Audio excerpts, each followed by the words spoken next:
I've done a couple of videos messing around with the SuperBoard II video out in the Multicomp.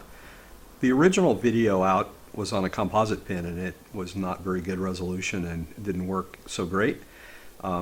Grant's code takes the display up to 64 by 32 and it really didn't work that well up there.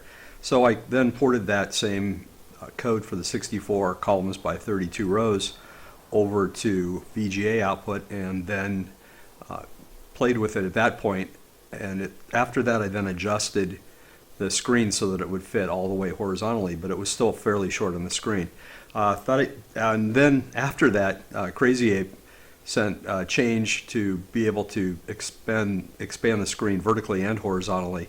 And after that, I just thought, well, I'll play around with it and see what I can come up with. I wanted to see if I could improve or do anything a little bit different, and here's what I came up with.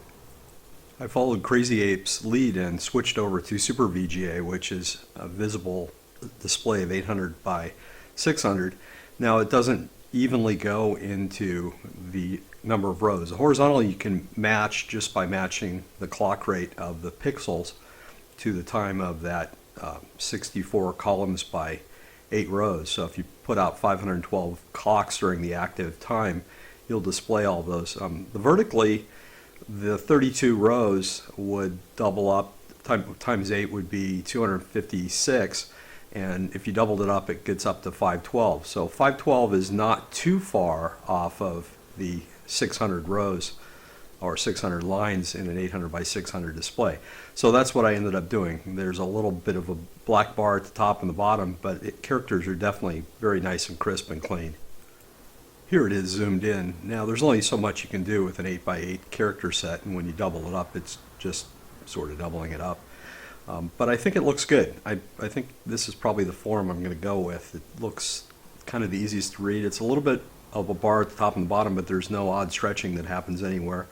If you want something that goes top to bottom, right to left, then Crazy Apes has definitely got the only way to get there that I could imagine, because he's doing some good scaling of it. Anyway, this is what I did, and I think let's take a look at it and see what we did. Inside the microprocessor entity, I created a PLL for that video resolution. It takes in the 50 megahertz clock that the card has and generates 25.6 megahertz. While I was there, I also hooked it up to the CPU clock. I think actually that's something Crazy Ape did in his, and I parroted what he did. The UK101 text display is really exactly the same contents as it was before, except I've made a version of it of my own here that operates a little bit differently. So this is the original, but the entity side from the microprocessor is really exactly the same. The one unique thing I did there was to send out an H active before, and that horizontal active could make the screen background blue, and all the characters then can be white if they were hooked up to the right VGA digital pins here inside of the microprocessor entity. And you can see that up here in the beginning where the blue all gets hooked up to H active, and video out goes on all the reds and all the greens, so that makes it have a blue background with white characters on it. Looking over in the text display side, I made quite a few changes there. The interface from the outside is still the same, because it's still the same in the entity side, but I get rid of almost all the signals, and I only have a horizontal and a vertical counter left, just the single counter, and they're 10 digits or 10 bits, because it has to count for the displayed part of the screen. It has to count from 0 to 511, and then the blanking and sync things can happen after that.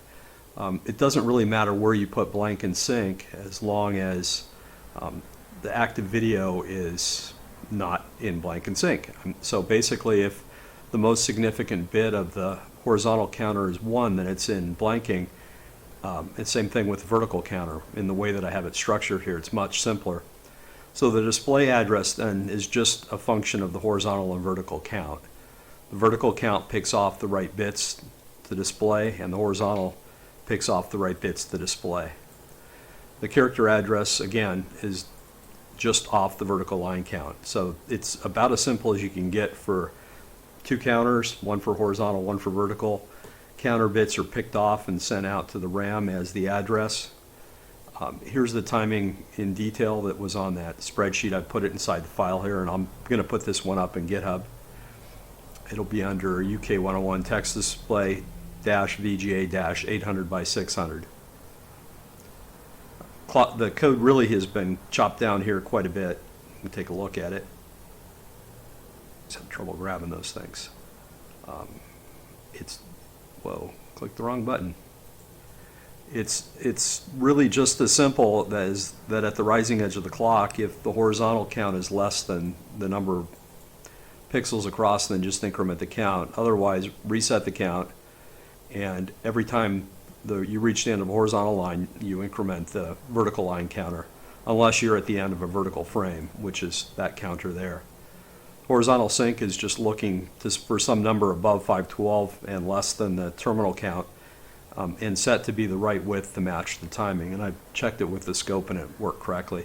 Same thing with vertical count. It's just looking for particular vertical line counts, and that seems to work just fine. And producing the video is really as simple as saying if the horizontal line count, the 9th bit or the 10th bit is 0, and the vertical line count 10th bit is 0, then you're inside the active video section of it, and the output video is really a mux. You can look at it as a 8-to-1 mux or a shift register, but here's the way that it's encoded here, and then that H active goes out at the same time as the video goes out. If it's in those blanking times, then 0 is sent out. Anyway, that's really all there is to it. I think I'm going to probably stick with this version. It's a little shorter than what Crazy Ape has. If you want to, like I said, if you want to go with something that's full screen, he's definitely got the right solution, and it's very clever.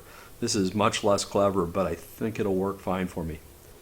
The cyan colored trace is the horizontal sync, and you can see it's 37.87 kilohertz, which was the desired frequency. The yellow trace here is the vertical sync, and you can see that it's 4 horizontal lines, which are on the cyan on the bottom. And here's what one of the blue digital bits is going to the VGA resistors. The blue is in the yellow on top, and the blue on the bottom, or the cyan on the bottom, is the horizontal sync. So you can see the front and back porches, and the timing should be correct. I had to tweak it just a little bit. I think my monitor's not exactly standard, but a small adjustment of a number or two here or there, and it should fit on any monitor. And just for completeness, the yellow on top here is some of the video bits, and the screen has characters across on it, and it's not full of characters, but it sort of shows what the video would look like. I think this is what I'm going to use then from here forward when I'm doing SuperBoard II things. It's good enough. Does the job. Now, if you want a real authentic experience in the retro world, set your H active to 0. Wow, that really brings back memories of my first Amber monitor. Have a good day. If you want more information, you can see our wiki pages for these products, and we have YouTube videos on them as well. We have a store in Tindy where we sell all of our cards. Thanks for watching our video, and if you enjoyed it, don't forget to like, share, and subscribe.